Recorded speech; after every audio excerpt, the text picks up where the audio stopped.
Genesis, is it real?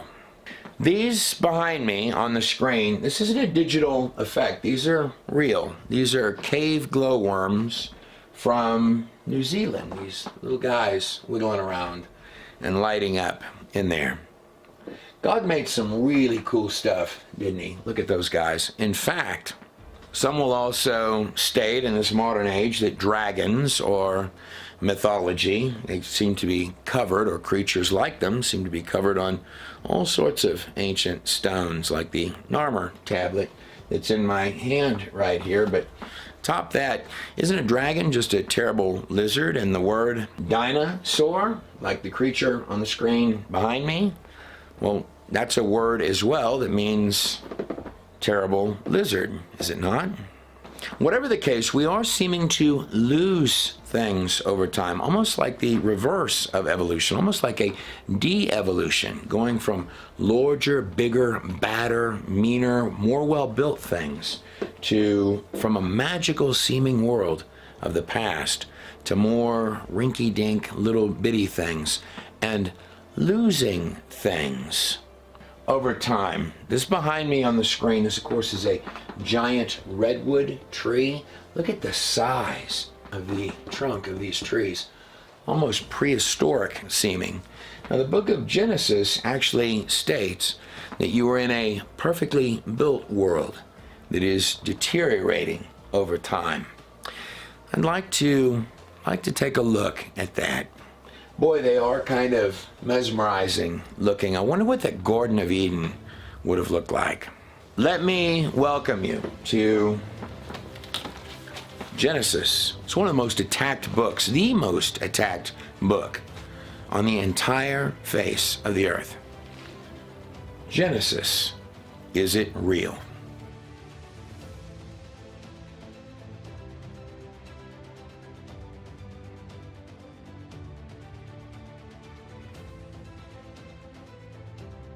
So right now in our world today, there are two predominant beliefs. One belief is that in the beginning, God created the heavens and the earth, which is what we're stating with pre-flood in the movie or in the book. The disc for that came out very nice. But that's one belief, that in the beginning, God created you and I and the heavens and the earth. The other belief is the atheistic, it's the secular belief, what's taught in the universities. I'd like to take a pinch of a look at that, just if you have a minute to look at that, if you have the time. Did you know that the first three words of the book of Genesis are comprised, well, it's the word Bereshit. Genesis is the word Bereshit, in the beginning. It's comprised of these 6 symbols. And the first symbol, the one that starts the book of Genesis, the big I on in the beginning, is the word home. So everything that you're reading from Genesis to Revelation, according to the Torah, the biblical text, is about home. But in these secular beliefs, they don't believe in God, in the secular teachings in the universities. What they believe in is in the Big Bang. In those theories, in the beginning, there was nothing, and that nothing exploded, became sheer precision everything, creating the planet, the earth that you're on. The mud puddles came to life. The fish came out of the ocean and became monkeys, and the monkeys bred their way into becoming people. Now, that's a fairly large claim to suggest that in the past there were actual monkey people. But this is currently what is taught to college, middle school level students, and sometimes with claims of that magnitude. There were monkey men in the past. We should take a step back and see what kind of evidence that we have for that. That's a fairly substantial claim, that there was a monkey world in our past. And I want you to, that's a large claim. If I were to propose to you, and I've got some skulls here that I'd like to show you, and I'd like to show you some dinosaur stuff. But I just want you to think about the gravity of that, because the ground should be littered with these missing links leading to us, leading to people. The ground should be thick with them, so thick that kids should find them underneath their feet on every scouting trip, but they don't. They find fish and dinosaur fossils on every mountain range, including on top of Everest. That's what they find. In fact, the layers of strata underneath the ground where you're finding all of these, you find animals buried in what they call graveyards, meaning collections of the creatures. So it'll be collections of mammoths, collections of dinosaurs, collections of whatever it is. Most of it is seashells and clams and sea life. If you were actually looking at that fossil record, you would come to the conclusion, if you were critically thinking about it, that the entire surface of the ground and all of those layers of strata made of sedimentary rock, a word which actually means rock laid down by water, and those layers of strata that cover the entire surface of the earth. Commonly, they're compared to tree rings, university level. I would point out, as I have repeatedly, that these are not tree rings. It's dirt under there.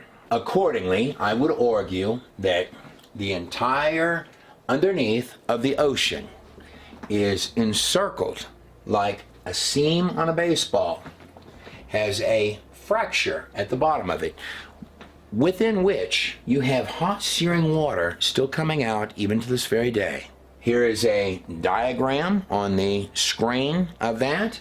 If you have large pockets of water underneath the surface of the ground, cavernous pockets of water, the size of oceans underneath the ground, and you get one little hairline fracture that goes down to one of those big pockets, the surface or the crust of the earth is going to push down so hard with such force, water is going to shoot straight up into space and come down in some areas as freezing ice, burying and trapping animals like your mammoths. Your first mammoth was found, and he's moving his leg like this, and every bone, his bone in his leg is broken while he's standing upright. You have entire ecological systems literally frozen in place. The bones on the back of that little mammoth's body, he has broken bones in there.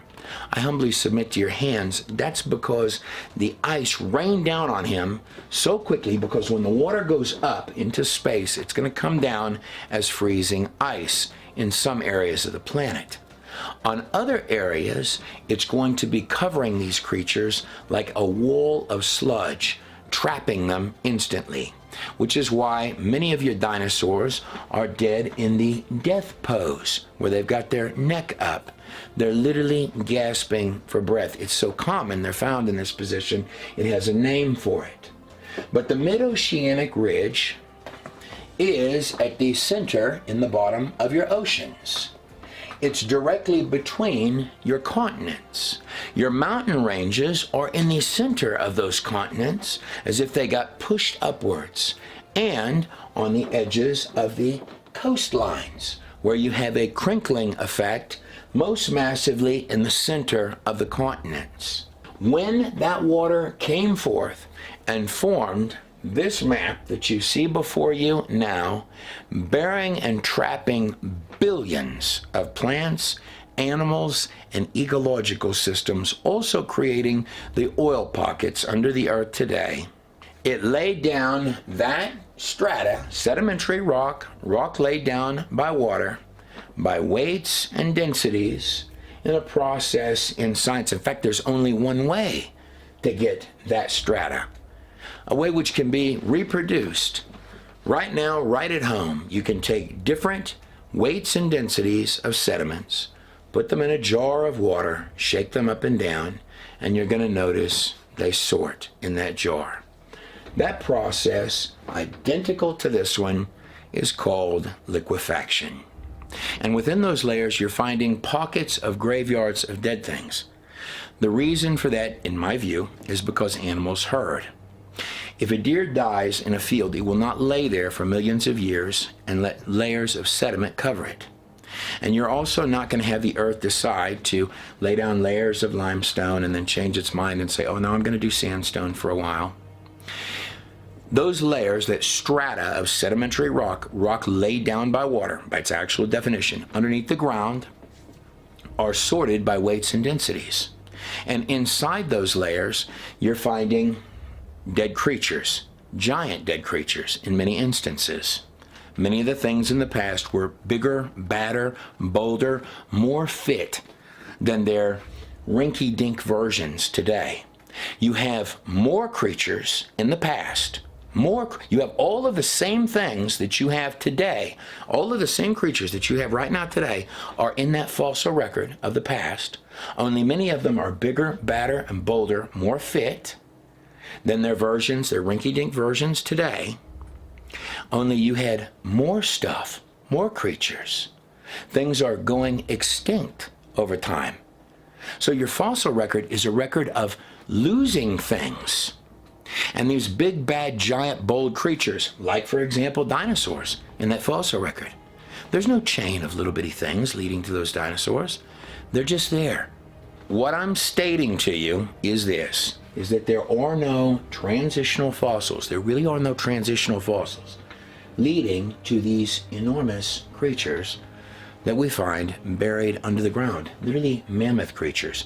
And more than this, these creatures many of them couldn't even breathe today. If you had one of these animals, the thing's got nostrils the size of a horse. If you had this animal appear before you today, there it is, and it was there, this is what would happen. It would begin to gasp, it would fall over, and it would die. And this is because that creature and larger creatures that you're finding underneath the ground, bigger, badder, bolder things than anything that we have seen today, these creatures need not only an entirely different ecological system, but an entirely different atmosphere, which, by the way, is going to skyrocket the numbers on your carbon dating results. Now, speaking of carbon dating, these behind me are all results, and I'm going to put them up on the screen so you can actually stop the video and look at them if you like. I've put them in numerous of my videos. These were all results on the screens behind me that were censored by United States universities. They're also in the book Pre-Flood. I've published them. These had to be done. These were censored by United States universities. That's how dear the fight was. And you're going to find this a consistent theme within the universities. Foundationally, in fact, some of the people that have written the most to God in a nutshell that get angry are atheists. Imagine you went to a university and you come to find out that something is not just a little bit off here or here on this side or this side, because that's okay. I mean, I'm wrong all the time. If you don't believe that, ask my wife. But that the entire premise of it, I mean, at the point where we're censoring results, so they're finding blood inside of dinosaurs, and the truth is they were finding that for a long time. Just the guys in the universities had no idea about it because they really know very little about in my view, in my humble view, about the subjects they're even talking about. But then when they're confronted with it in their face, all of these, you're going to find that a triceratops dates in the same range as a mammoth, dates in the same range as a hadrosaur or an allosaur. And the reason for that is, in my view, is that what you're actually getting the dates of when you're doing those carbon tests is that the reason they're all testing the same ages is because they all lived at the same time, including the mammoths. And they're buried in earth, stone, and sludge, mixed in there with sea life, seashells, and clams, globally, as if you had one giant global marine catastrophe that swallowed them in earth and stone, and they're sorted under there by ecological systems.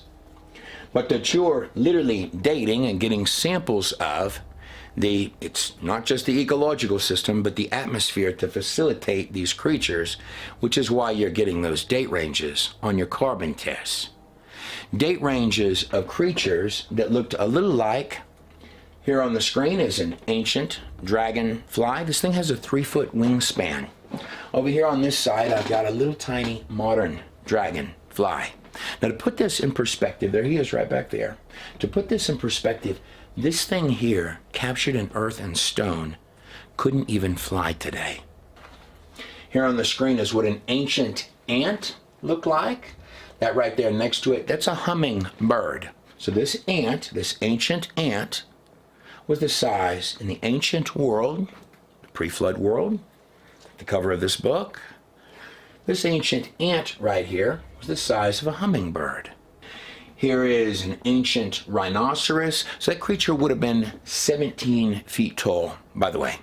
How about ancient beavers? There's a pre-flood. There's an ancient beaver on the screen right here, right next to it. That's a modern beaver on the screen right here.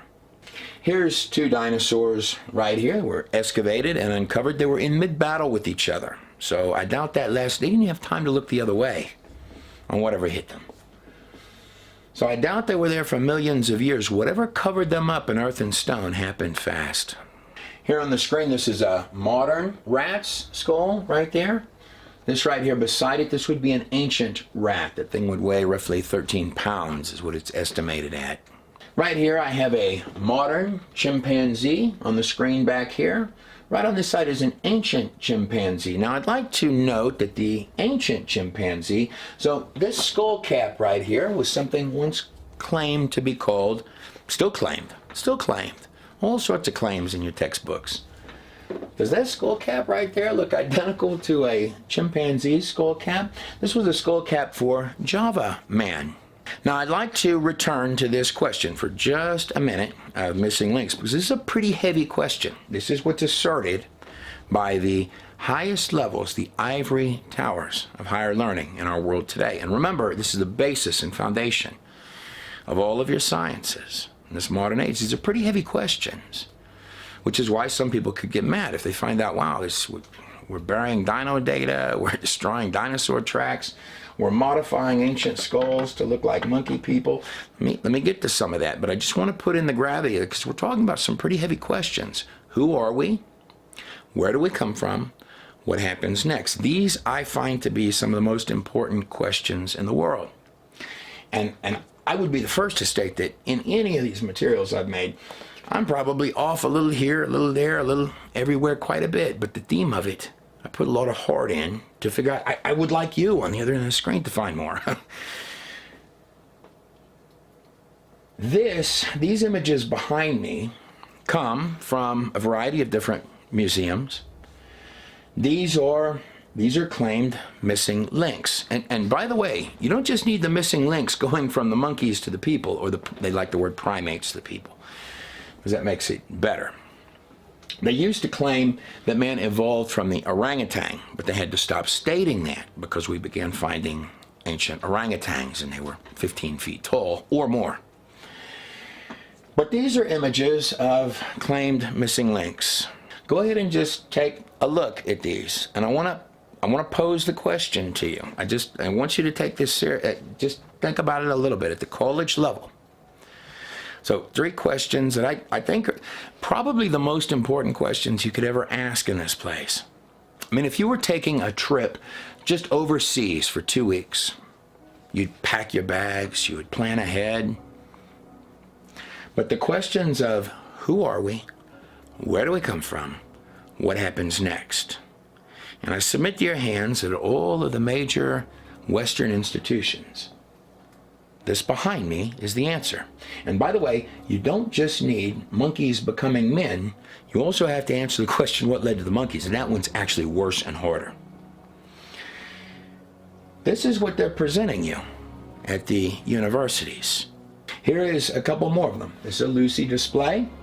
Here's another one over here. This is real. This is what's actually presented. And I want to pose to your hands, no matter who you are, how many monkeys, or let's use the technical term, how many primates, how many of these things, how many monkey men would we have to breed? How many monkeys would you have to breed of any type that you want before you got people? Even a child would chuckle at that question. You know why? Because it's a foolish question. I would compare what we're teaching with the Bigfoot people, but humbly and respectfully, that would be an insult to the Bigfoot people.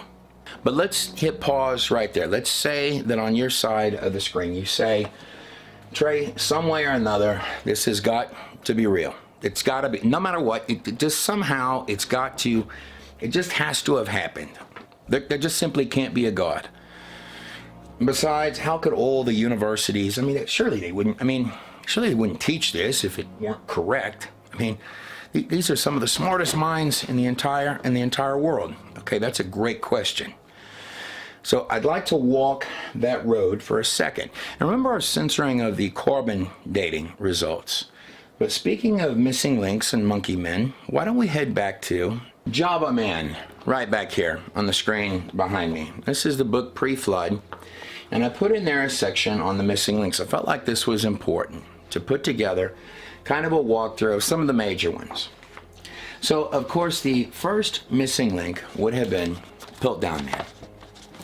Here's Piltdown Man on the screen right here, and here's some of the articles for Piltdown Man.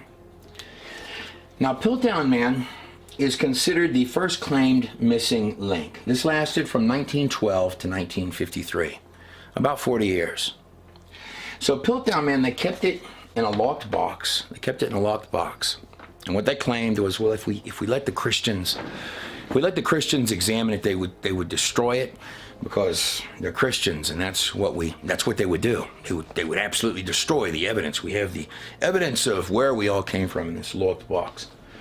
Well, of course, after 40 years, even the science committee, because they hadn't found another one, I said, well, let's open the box and see what we've got here. And it was a human skull with an orangutan jaw. You remember I told you they were always stating that man evolved from the orangutan. That's what it was. It was the famous Piltdown Man hoax. That's just what it was.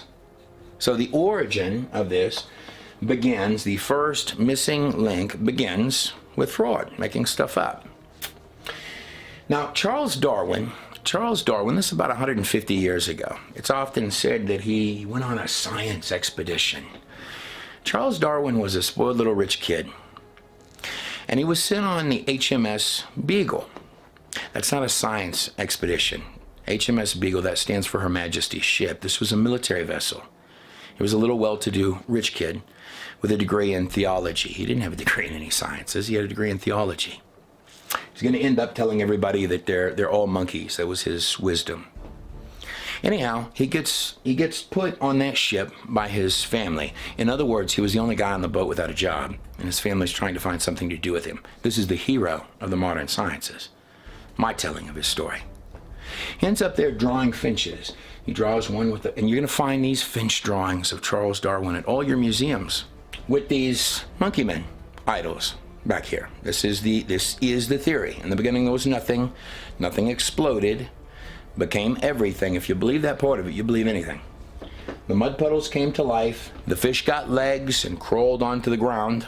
That must be why we find whales in pretty much every desert. You can actually take a tour of them in Egypt, in the Valley of the Whales. You've got them in the Atacama Desert. You've got whales in pretty much every desert in the world. You've also got penguins in deserts, buried in deserts. Isn't that strange? Only these penguins can be 6 feet tall. These penguins can be the size of modern-day basketball players. Isn't that odd? Underneath the ground in deserts. But where were we? Little Charles Darwin, spoiled little Charles Darwin, whose family got him on a boat because they're trying to find something to do with him. They don't want him around the house. The Darwin family had lots of theories. I personally like the one about the moon being spit out of the water, but they don't talk about that one, just littered with theories. These came from Charles. And from the theories of Charles, these would emerge. We need monkey people. Well, Charles drew finches while he was out there on the HMS Beagle. One with a larger beak, one with a smaller beak, one with a middle-sized beak, and one with a thinner beak. And Charles thought to himself, these finches probably all come from a finch family. Where were we before this genius came along? Again, I tell you, he was the only guy. This is from 150 years ago that you're using today. And this was the only guy on that boat without a job, drawing birds. And he thinks they came from a family of birds. You got to be at least that smart to end up with this. Number two, because they need another missing link monkey man, would be Nebraska man, number two. This one was entirely based off of one tooth. So, and here's the famous drawing. They drew him and his wife based on one tooth. You got to be pretty talented to figure out what she looked like from his tooth. The tooth, as you can probably guess, ended up coming from an ancient wild pig. Then we make it over here to Java Man. Now this comes from Eugene Du Bois. This was another hardcore Charles Darwin fan. And his theories, well, here's the bottom line of Eugene Du Bois. They found he was stashing human and animal bones in his house. And this was known, this stuff is published in your textbooks today. Along with Ernest Haeckel's fraud in embryo drawings. You've had long lines of these. So, and on this page, we begin to go through the Neanderthals and the Neanderthal men. Now, the funny thing about Neanderthals, first thing you're going to notice is that they're bigger, badder, more well-built than we are today. But on the early ones, I want you to notice how the nose is missing. This is going to be the case on a lot of them. I'm not going to make any judgment. I'm just going to lay it in your hands to judge what was happening there. Because if you're wanting to put modeling clay on these ancient skeletons and make them look monkey-ish, primate-ish, and remove, why would you move that little bone right there? Let me tell you the reason why. Because, and this was always how they were found. Look at all of the original Neanderthal finds, all missing that little part right there. Why would that be? Why would that be? Until they found too many of them, you can't cut all the nose bones off. Here's why. Primates don't have a nose bone. On a human skull, you have certain features. One of them is a nose bone. Neanderthal skulls have nose bones. They're not primates.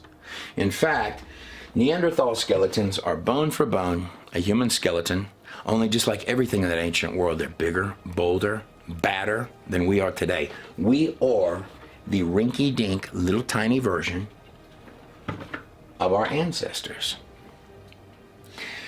What I am telling you in all of these materials, whether I'm a little off here and a little off there, and I probably am on a lot of places, but I've got to, and I hope that you find more than I have, whether you start as an atheist or whatever. Well, what I'm telling you, one of the largest letters that we get from atheists is that because nobody likes to be lied to. All of these frauds and hoaxes and lies and modifications of things to get it to come out, and now we're burying carbon dating and this, that, and the other thing. Let me tell you something about carbon dating. Remember these dinosaur results on the screen where I'm blanketly telling you that according to carbon dating, not just any carbon dating, censored carbon dating, woolly mammoths, Triceratops, hadrosaurs, allosaurs, they all date in the same ranges of time frames. Now let me show you this. Dinosaurs are claimed to be 150 to 60 million years old. Oil deposits underneath the ground. How did those get there, by the way? It's said that those are biological material. They're called fossil fuels. Those had to be entire ecological systems swallowed. And to get oil, you need heat and you need intense pressure. This is entire ecological systems and jungles beyond imagination. Here on the screen is a modern horsetail plant trunk. That's about the size of your finger around. Here on the screen is an ancient horsetail plant trunk. They're about this big and grow to 100 feet tall. Oil deposits are claimed to be 112 to 60 million years old. That's entire ecological systems swallowed by earth and stone underneath the ground. I'm telling you and suggesting you that the death of their world is what's lighting yours. Coal, 360 to 290 million years old. Diamonds claimed to be 3.3 billion years old. All of them, all of these things, all of them, everything on this list here can be tested and found to have carbon-14 in it. You can do carbon tests on any one of these materials, including diamonds, and find carbon in any one of these things. Now let me read you this. If the whole world, the whole earth, were one big ball of carbon-14, it would have all decayed, be totally gone. If the whole earth were nothing but one ball of carbon-14, it would be totally gone in 1 million years. Yet all dinosaur bones, all oil deposits, all coal deposits, and all diamonds have carbon-14 in them. Now, that's on one end of it, the evolution end of it. In the beginning, there was nothing. Nothing exploded. It became sheer precision everything. The mud puddles came to life. The fish grew legs, moved onto the land.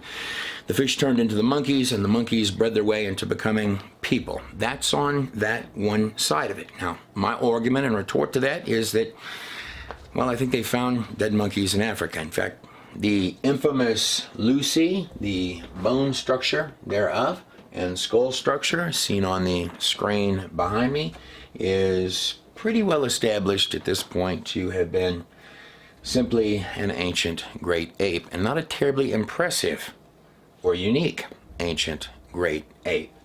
This is a recreation of the bones of what Lucy very likely looked like, or close. I want to congratulate the evolution community for finding the bones of a dead great ape in Africa. Now, there are a lot of strange things. I'm the first guy to make the argument there's a lot of strange things on this planet. Just none of them, as of yet, that I have seen turn out to be monkey people. Now, on the other end of the coin, you have a large question as well that would require proof and evidence. And that is that you are created at your inception, that there is in fact a God, a creator, beyond our comprehension. Now, that's a large claim as well. That's a very large claim. A claim that I would state exists even in the numerics of this place, even of the symbols of this place, but more than that is discernible in the sciences of this place. Let me take a shot at it. I might begin with the construct of the physical human body itself. Now, the human body is comprised, every part of it is comprised of tiny cells. Now, every single cell of your entire body is like an automated factory of little machines. Almost looks like Fantasia in there, just things zipping this way and that. They magically know exactly the jobs they've got to do next. In fact, if you took every single automated car factory on the face of the earth and every single NASA space shuttle combined, you would still be light years away from the technology employed in one single cell of this place. Now you just need the software to run it. Now, if you know anything about software, computer programming, you get just a little bit of the coding wrong, and the whole thing doesn't work. And imagine if you had that whole factory of parts in there, but you had the wrong software to run it. You need the cell more sophisticated than every technology known to man, packed in a space so small we can barely see it with our largest microscopes. And then you just have to have the software of life to run it. Now, in the biblical texts, particularly in Genesis, it talks about animals in kinds. Somehow, even as a child, you know that a puppy dog doesn't have the coding. You could never breed your dog, no matter what kind of dog that it is. You could never breed your dog into becoming a turtle, or a rhinoceros, or a pine tree. Nor could your cat ever become a hippopotamus. Even as a child, we know these simple things. That the software running in dogs can produce large dogs, tall dogs, small dogs, bald dogs, hairy dogs, spotted dogs, furry dogs, all sorts of dogs, but does not have elephant code within it.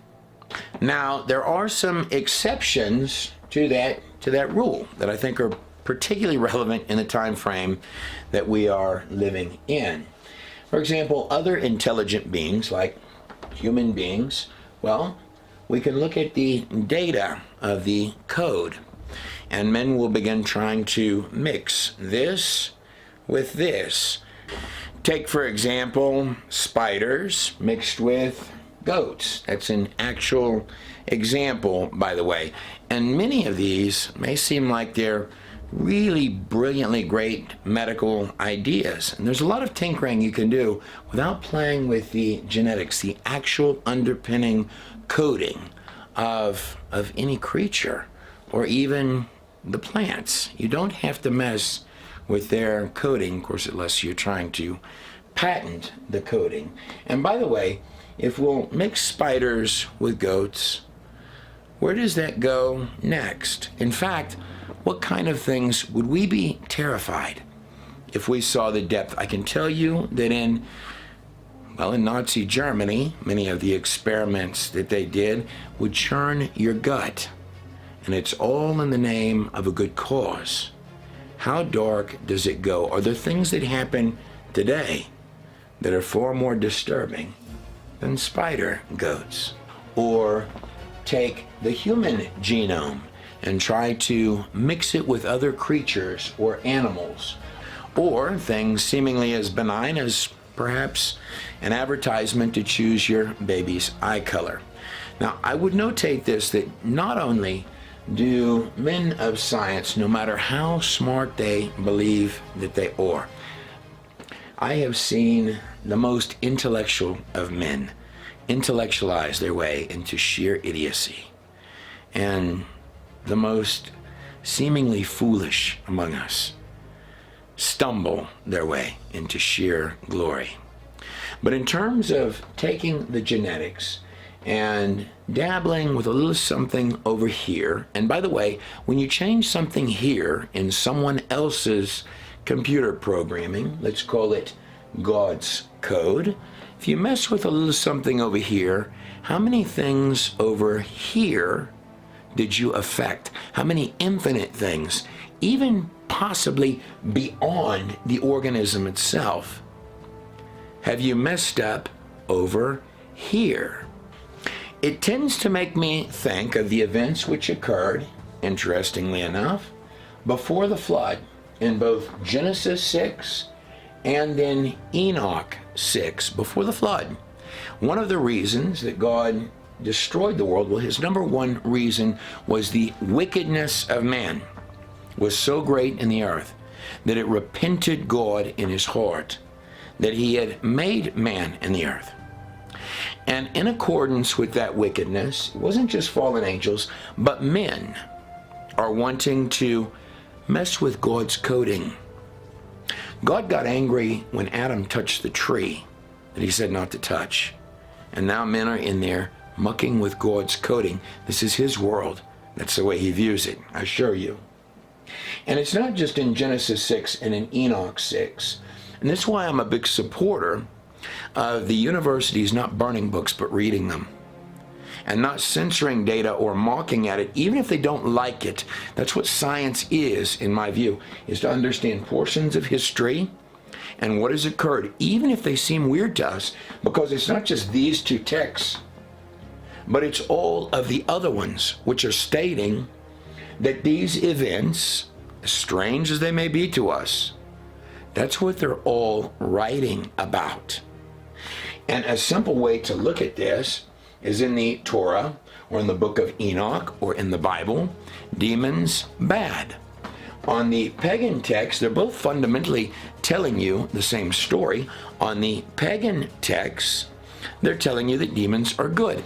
In fact, on these texts, hand in hand with mankind tinkering with genetics, as they did at those times, trying to birth things that are not quite human or something other than human. Well, they're also stating that Enlil, on all these documents over and over and over, the god Enlil, well, he's worried about the overpopulation, and expressed to the men who are writing these rocks, we've got this problem, man. Before the flood, I was Enlil, and man, it was too crowded up in there. We've got to do something about the overpopulation. These stories are not new, nor is the mixing of genetics. And by the way, who is Enlil's twin? Is that not Enki, seen right here with this witch's hat on and his crow at his side? He's always coming out, always, no matter what version of what anyone wants it to mean. On their stuff, and they meant this literally, not metaphorically. They're telling you, and that's whether science likes it or not. And I can tell you that there's nobody on the other side of this screen who has had an encounter with the Lord or an encounter with the demonic or the occult who these stones and rocks and stories, whether it be the Bible or the demonic or a combination of both, is not going to light up like a bulb for them, because there's just something larger than this realm, and it's as close as the air right between your fingertips. That's what you know, isn't it? Watching this video now, and that's what they're stating on these stones. Even the occult ones are telling the same story.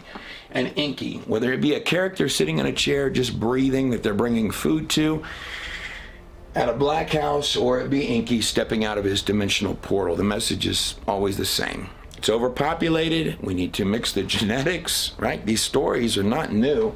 And of course, one of Inky's more famous texts and documents, they wrote about Inky all over the place, is, of course, Inky and the World Order. Or if you like, you can call it Inky and the New World Order.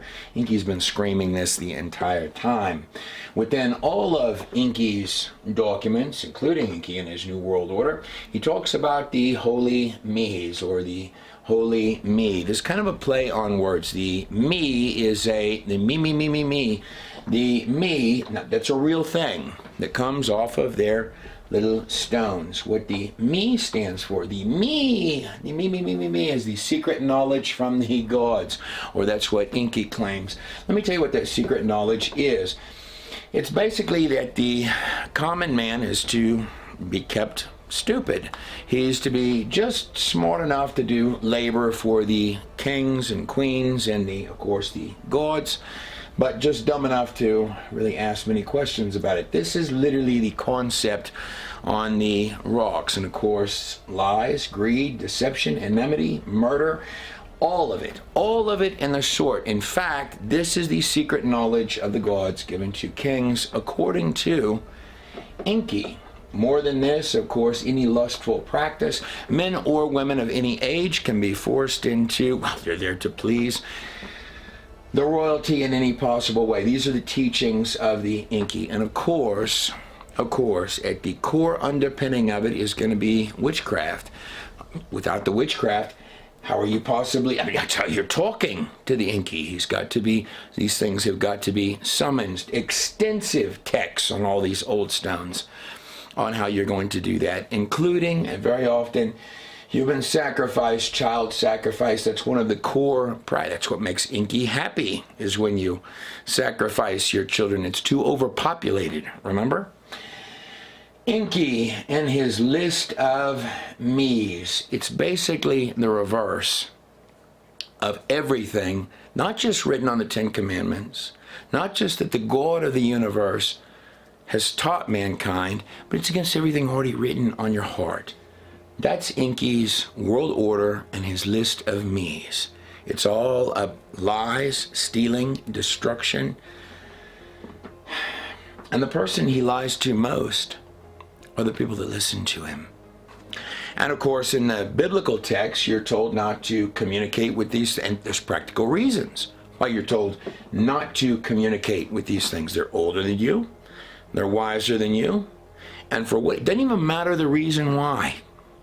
Just like if you were living in a computer program and a virus was in there, a very compelling virus was in there with you, and it was trying to trick you, it could sound like it's great advice coming from these things, and it'll always start that way. It'll be custom tailored to you, just like a virus trying to make entrance into a computer program. That's really what it is. It's just what it is. But it will do anything to make its entrance into you, and you're told not to talk to it because it's trying to wiggle its way in, just like the Baphomet. One side is the masculine, the other side is the feminine. The feminine is to lure and seduce you in, and the masculine is to say, I've got you. That's what the Inky is.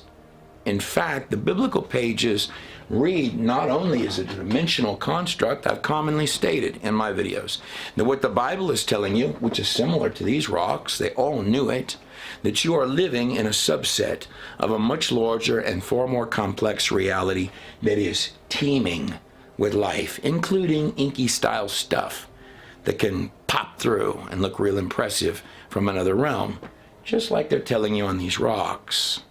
And you know what it is, if you're a man of science. I mean, you're not confused about the difference between right and wrong, even without one page of a Bible or one dusty old rock.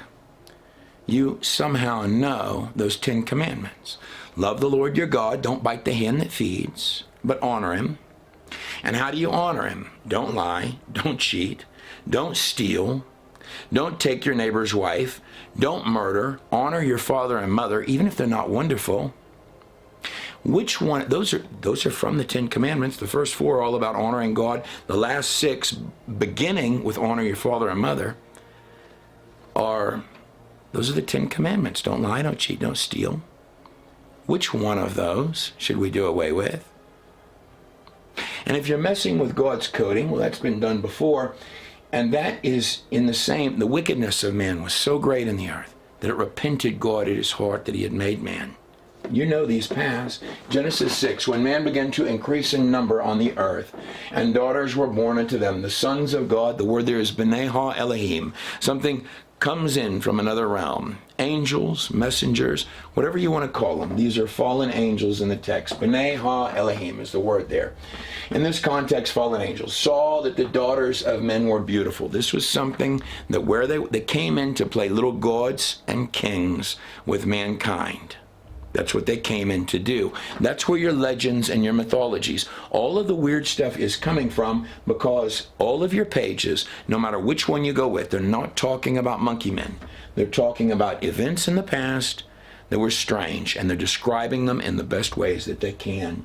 And they took wives of any that they chose. They wanted to birth their own offspring. Messing with the genetics is what caused God to send the flood. So if you have been doing that today, is it wise? Enoch 6, same thing. And you're going to find the same thing on all these little tablets and all these studies that we're doing on God in the nutshell. I'm literally breaking them down for you because your universities won't. Because they run from the past. They'll bury science before they'll correct anything, even little stuff. And it's in any spectrum. If it were just the evolution, you could probably hobble by and call science like a car with flat tires that's out of gas. But it's far more than that. You'd have to return to the basics. Enoch 6, and it came to pass when the children of men multiplied, that in those days were born unto them beautiful and comely daughters. Sounds similar, doesn't it? And it sounds similar to all these pagan stones as well. And the angels, the children of the heavens, saw, and they lusted after them. That's one of the things of the Babylonian systems, right? Lusted after them. Come, let us choose wives from among the children of men, that we may beget children. That's what they're stating. So I would argue that you can have intelligent beings like mankind begin to learn the data and mix the genetics and come up with weird stuff. But it will also, if you're in God's house, do you think that's going to make God mad? Oh, yeah, I totally forgot. The institutions of claimed higher education currently teach there is no God, correct? There are some passages. Men are going to go there. There are some passages in Revelation, for example, in Revelation 9, that concern me. It states, in those days, men will seek death and not find it. What does that mean? It says death shall flee from, they will desire death from fear of what they see coming on the earth. But that death shall flee from them. They won't be able to die to escape what they're afraid of. And what is it that could be that frightening that they wish to die, but death escapes them? I lay that humbly in your hands. Look how upset that it got him before. And every one of these pagan stones, the stuff screaming from a lower dimension, the demons, they even call them that, are the ones wanting men to do it. Now you do something that'll make God mad. Just stating. But were they correct? Both the biblical pages, the Torah authors, as well as the pagan stones, inasmuch as to state that you are in a dimensional reality. Well, let's take a look at that.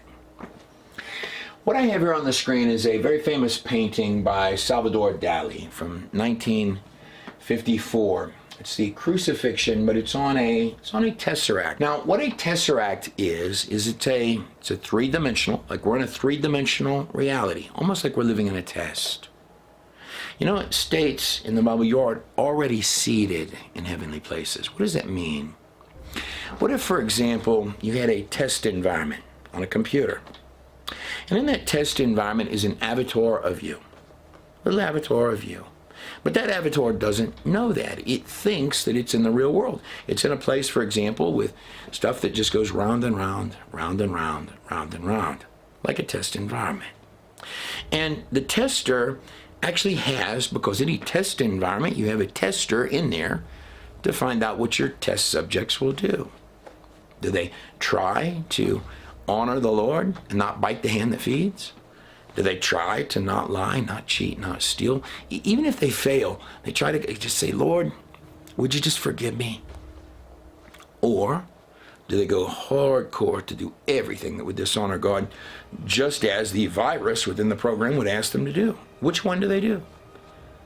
And does every computer system and every test environment not have a trash folder where things go that bite the hand that feeds? This is a tesseract, or a hypercube. Now, a cube in our three-dimensional reality, that's what we're in, a three-dimensional reality. If I were to take a cube and I were to unfold it into this space and make it into a two-dimensional form, it becomes a cross. So if you unfold a cube, a three-dimensional cube, it becomes coincidentally a cross with 6 squares, the Vav, the only letter or number in Hebrew that the rabbis believe connects heaven to earth. That's what it becomes. That's what it unfolds into, a cube. Now, in this famous painting here, of course, what a tesseract is it's a higher dimensional object, commonly said to be a fourth dimensional object. But let's just call it a higher dimensional object. That's what it is. And it's unfolded into our three-dimensional reality. So we really can't tell what it is. Any more than if you had a set of people that live in a two-dimensional reality. Two-dimensional reality. So if you showed them this object here, they would not understand the cube. Now, let me show you what I mean by that. I made this primitive little drawing here. Now, on this drawing, I have Tom. Tom is right here. And this is Sally. Tom and Sally live in this world right here. This world is just a flat piece of cardboard paper. That's what it is. But it's a two-dimensional reality that Tom and Sally live in. Tom and Sally. Now, I can come face to face. With Tom and get this close to him. And Tom doesn't even know that I'm there. I can be right there, but Tom has no idea that I'm there. More than that, I could pass my finger through Tom's world, and all he would see is a circle open and close, or a line get bigger and smaller. Now, when Tom looks over at Sally, all Tom sees is a straight line when he looks at Sally. He doesn't have the benefit of this extra dimension. See, I can look at Sally and she's got a dress on, but all Tom sees is a straight line. In other words, Tom can't even see Sally as she is. Which would bring up the question, when God sees us, what are we covered with? What are we surrounded by? If we could see ourselves as God when he gets up face to face with us, would we be scared of what we see? My opinion is that all of them are telling you the truth, that you are definitely living in a dimensional reality. And that reality, just like ones that we build with computer screens, has software coding. And each little tiny cell of this place is more complicated than more sophisticated than every single technology ever made by man, all packed in a space so small that we can barely see it with our largest microscopes. Similarly, the entire human body is a symbiotic system. Now this means that it actually can't evolve, and let me show you why. Because all of these parts are dependent on each other.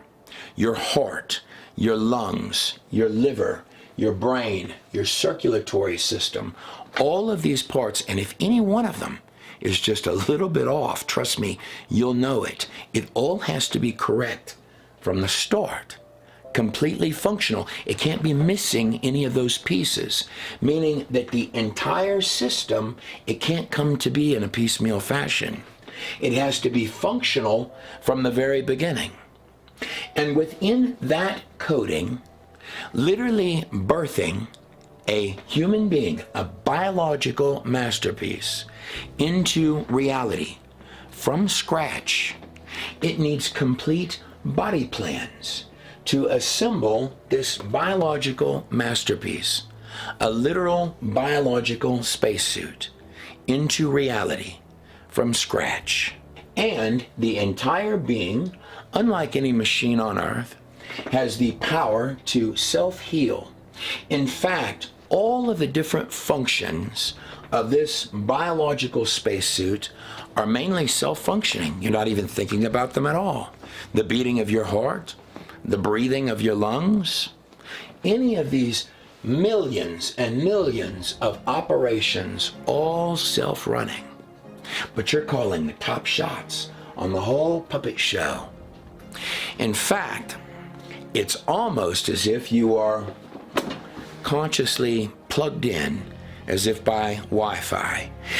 More than this, the real you is not even this collection of parts at all. Almost like a biological machine that you're puppeteering, you're running. Now, you don't get to pick it from the start. A lot of people don't like the one they get. But you do get to decide what you're going to do with it. In other words, in my view, you are the ghost in the machine. Let me ask you this. What is a thought, an idea, an inspiration, an emotion? The real you.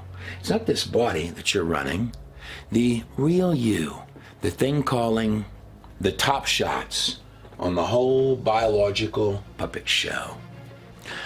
I, for one, as Trey Smith, would certainly hold my case that I believe that that's just the tip of the iceberg of the reasons to believe that there is a God.